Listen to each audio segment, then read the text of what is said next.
আমি জনসাধারণকে নিয়ে কিন্তু আমি থানা ঘেরাও করবো, একদম পরিষ্কার বলেছি।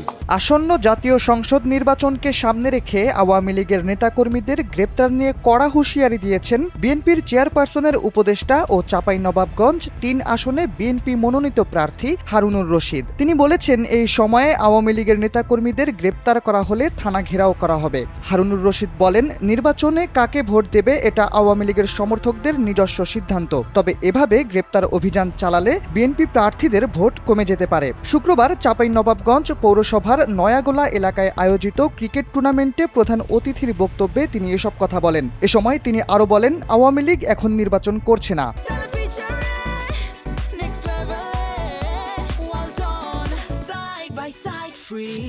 আওয়ামী লীগের প্রতীক নেই, এখন তারা কাকে ভোট দেবে এটা তাদের ব্যাপার, কিন্তু এখন যদি আমাকে ভোট দেবে এমন আওয়ামী লীগের নেতাদের গ্রেপ্তার করা হয় তবে আমি জনসাধারণকে নিয়ে থানা ঘেরাও করব। কার্যক্রম নিষিদ্ধ সংগঠন আওয়ামী লীগের নেতাকর্মীদের পক্ষে গিয়ে কথা বলার কারণে সামাজিক যোগাযোগ মাধ্যমে তুমুল সমালোচনার মুখোমুখি হয়েছেন তিনি। তবে তার এমন বক্তব্যকে আবার স্বাগত জানিয়েছে আওয়ামী লীগের অনেক নেতাকর্মী। তিনি আরো বলেন, এই শহরে আওয়ামী লীগের লোকজন বাস করছে, সবাই কি অপরাধ করছে? আওয়ামী লীগের সময় আমরা বাড়িতে বসেছিলাম, আমাদের নামে মামলা হয়েছে, তাই এখন যারা নিরপরাধ, কোনো অপরাধের সাথে জড়িত নয় এমন ব্যক্তিকে যদি ধরে নিয়ে যাওয়া হয় তাহলে পার্থক্য হলো কি?